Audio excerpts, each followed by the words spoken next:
All right, guys, so you're gonna fold the carpet down, and then there's a 12mm bolt here that holds your steering shaft on.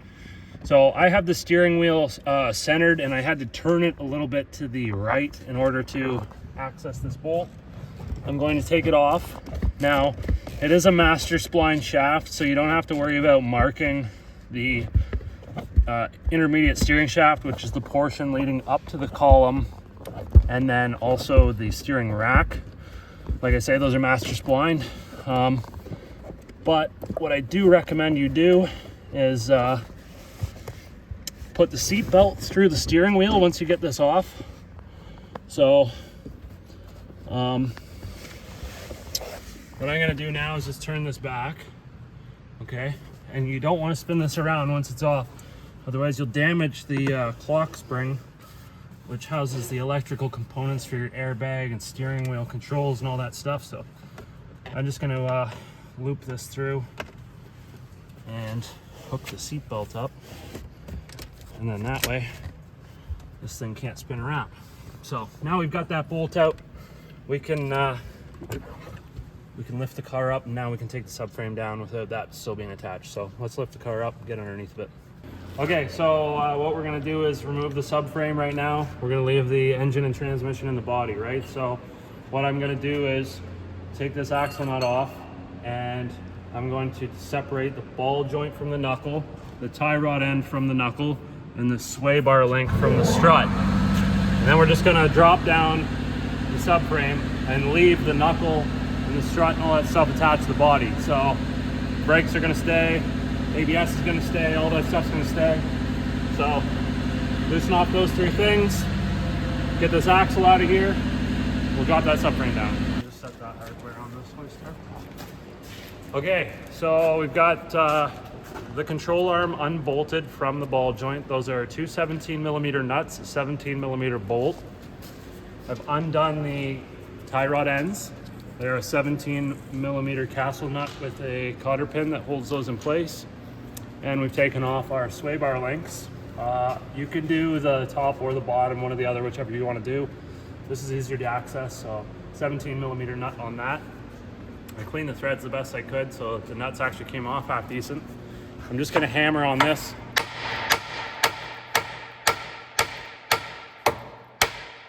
Just to get that shock that loose. And then this should separate. Might have to just hammer it just to get it to. There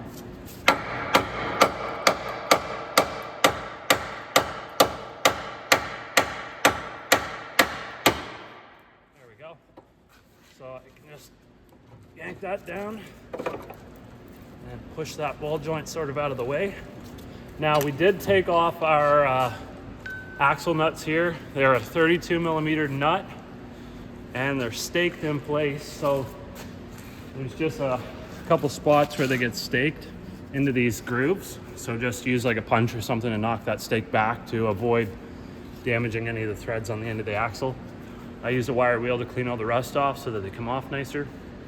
Now that we have all that stuff loose, you'll see that we can move the whole strut assembly out, and we'll be able to remove the axle out of the knuckle assembly. And the axles will just hang out. They're gonna stay with the transmission. And then we're basically ready to drop our subframe down. We're just gonna loosen the other side off for the outer tie rod end and control arm. You're gonna need, looks like, I believe they're 15mm. I'll let you know in a minute once I get these loose, and I gotta get the transmission jack underneath here. And also we have this mount that keeps the engine from rocking when you accelerate. So we gotta do that stuff. One thing that I'm gonna do before I drop this out and take the mount off is remove the torque converter bolts, because we're gonna have to move this engine, rotate it over in order to access all the torque converter bolts. And then that way, when we go to split the transmission off the engine, it'll come off. And we're just gonna turn the crank over and access those bolts. So it looks like a 10mm bolt that holds that cover on. And then we'll get in there and do that. So let's get those off right now. So then you can just watch, I'll put a light in there so that you can just watch the bolts. then I'll just zip the bolts out as we go. So keep going. There, that's one of them. I gotta take that out. Use that. Okay, so we're just getting all the torque converter bolts out. Perfect. They're 17 millimeter. And the bolt on the end of the crank, on the end of the engine there, is 21 millimeter. What do you do if your engine's seized? If your engine seized, I wish you the best of luck. Throw it out. Yeah, throw it out maybe. I don't know. Fight it. So I lied to you, that crank bolt was actually a 22. But now we're gonna take this mount, loosen it off. We don't have to take it off of here because the subframe's gonna come down. So this bolt here secures the engine to the mount, 17 millimeter. And that should be pretty much everything. We just gotta get the axles out of the knuckles. And we'll be able to put the jack underneath of this and start to lower it down. These ones are 19. So this is just for the control arm, but this is a subframe bolt. This bracket here, those should be 14s. And then we've got another one. If you go through this hole in the control arm, there's another one up there. Okay, so got my jack underneath of there, 19 millimeter. We got one nut, one bolt. Go to the other side, do the same thing.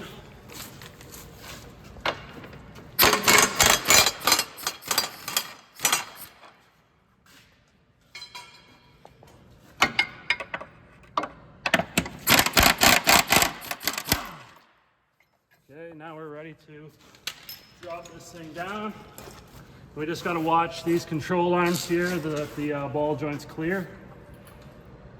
So, also the mounts like to get stuck on the body here. So I'm just gonna stick a pry bar up in there and see if I can like break the bond free. The stud that comes out of the body completely seized in that bushing, so I can't get the subframe out even with the nut off.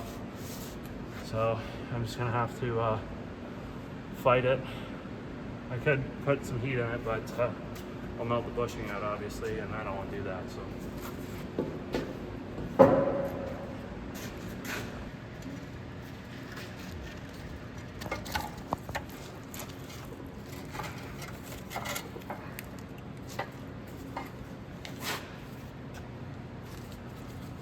Yeah, so that bushing was like right seized in there so bad. Pretty nasty. But we got our subframe down now, so we can push this thing out of the way. How did you get that out? I had to put a bit of heat on it, and then this huge bar, I had to get in there and just keep working it back and forth. Spent about 20 minutes. Doing the bushing? Yeah, like these bushings are just shot, so kind of sucks. Like half the bushing's still on there, so that's too bad. The center portion of the bushing seized to the actual stud. We can extract those at a later date or whatever. So just gonna push this out of the way, and we'll go ahead and get some skids underneath this thing, get this engine out. So basically I got this thing set down on some blocks right now, like some cut up railway ties, and yeah, we've zipped out the 4 bolts here, the 17 mil, and then we got 1 bolt here and 2 nuts, also 17 mil. So by the looks of things, everything's ready to rock. We're just gonna hit the hoist and lift this thing up, and we'll just keep an eye on things to make sure that everything's gonna clear. But yeah, if you wanna do the honors and give her a little burp. Okay, just wait a sec. A little bit more. A little bit more. Okay, just wait.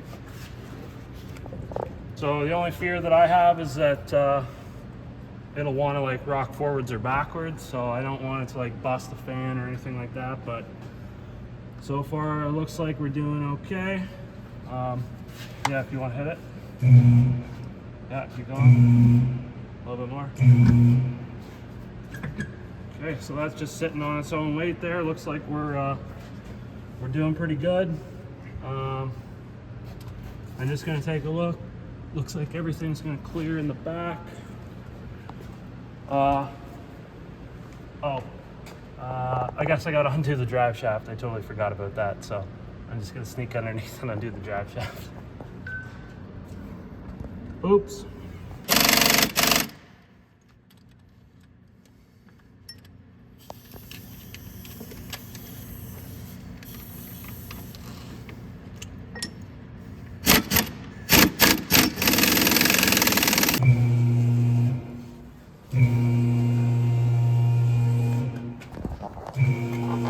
Wait. Yep.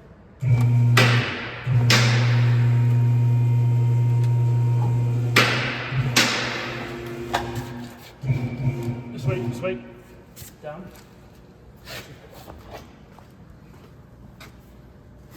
Sit there. This other one. Just wait.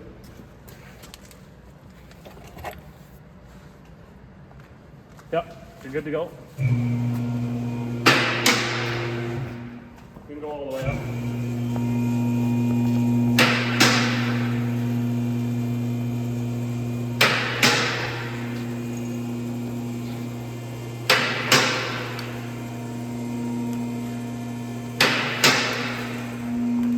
Cool, so that's it. I'm just gonna get in there with the cherry picker, get this thing rigged up. We can lift this thing up. I got an overhead that I can hook this thing up to and just have it hang out. And I'm gonna take the transmission off of it. That's gonna be the next step. So then we can get the engine mounted on the stand. Once we get her on the stand, we start ripping it apart. What are you doing now? We're just getting the connectors off. We're gonna remove the entire wiring harness basically. And get this thing somewhat stripped down so that we can get it mounted up onto our engine stand over there. How to change your starter. First, you gotta take two 10 millimeter bolts and one 10 millimeter nut. Remove the shield to access the signal wire, which is located here. Then you're going to push down here, disengage, and then a 13 millimeter nut. That's going to remove that. And then behind this cap, looks like we have a 12 millimeter nut that we will then remove.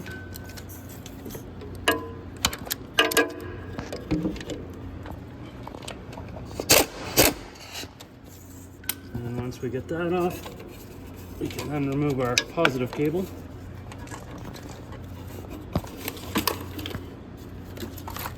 There you go, all done. Go for it. Can we take any other ones off? That one right there.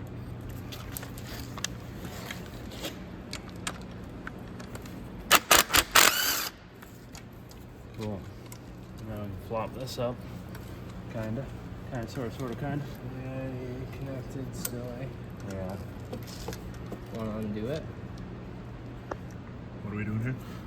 So we're just separating the transmission cooler lines, and I'm gonna stick a bolt in the end of them so they don't leak too much, but they're going to leak.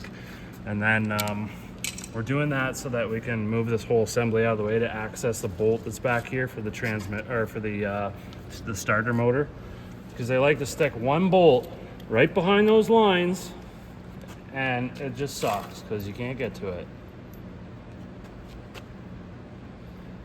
Oh, I guess I need bigger bolts.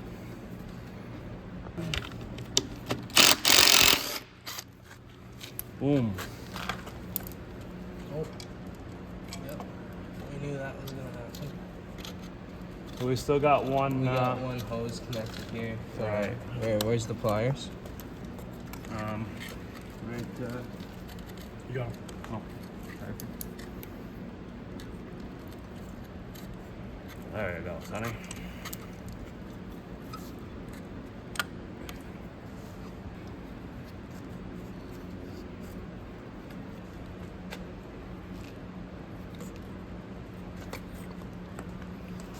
Very good, very good.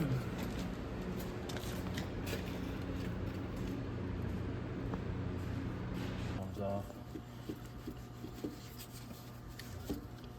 So this alternator is two 14mm bolts. To Yeah. get it.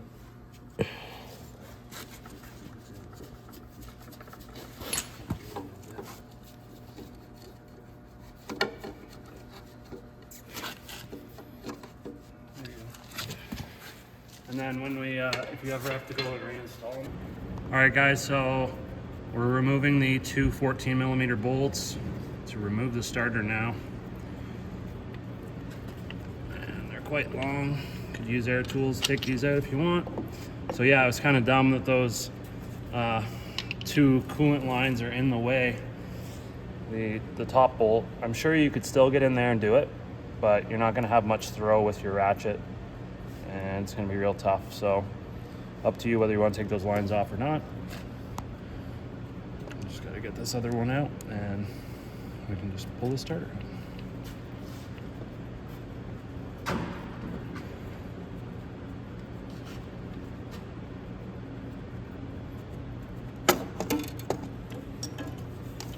There we go. It's sort of an odd spot because it's in behind the catalytic converter / manifold. I couldn't imagine having to change this right away as soon as the customer comes in. That would really suck.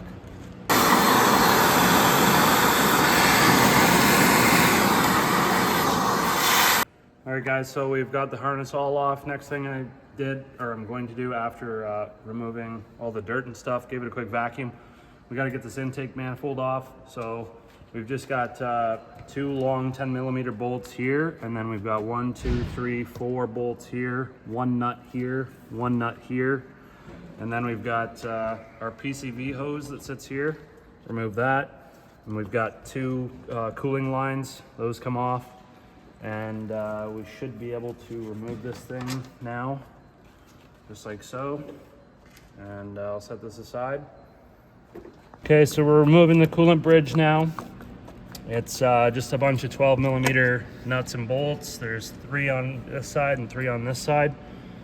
And then there's an O-ring that seats this part of the bridge to this pipe that runs down into the valley. So I just used some silicone spray to try to get that inside on that O-ring to help it release, because they get stuck on here. So we just gotta be patient, work them back and forth. Oh shit, okay. So we got our lower intake off. It's 8 6mm hex bolts. You just get that off. This fuel line here, it just rotates. So it bolts to the corner of the intake with a 10mm bolt. Same with the 10mm over here. You can just flip this over out of the way. And then we can just get that lower intake off, get it out of the way. The lines are sort of in the road a little bit, but once you snake that out, I went ahead and vacuumed all the stuff that was out of here. We have our fuel system here for the direct injection system, and our 6 injectors, and our fuel pressure sensor. So we're just going to go ahead and start disconnecting these portions of the harness. And yeah, you can see down in the valves down in there, and they're very, very carboned up. And that's one of the main issues with this engine in particular, is that it's a direct injected engine. So the injectors spray fuel directly into the cylinders, and there is no multi-port injection on it. So on normal multi-port injection vehicles, the fuel will wash the valves and it keeps the carbon off of the valves. So these get very, very carboned up and can cause issues down the road. And as you can see, they are extremely carboned up.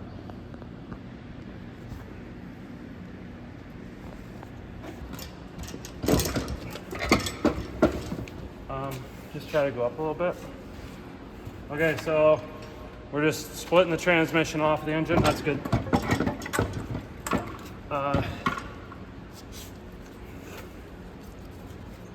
Can you come down just a little bit? And yeah, so we got a bunch of 17mm bolts, a bunch of 14mm bolts. That's good.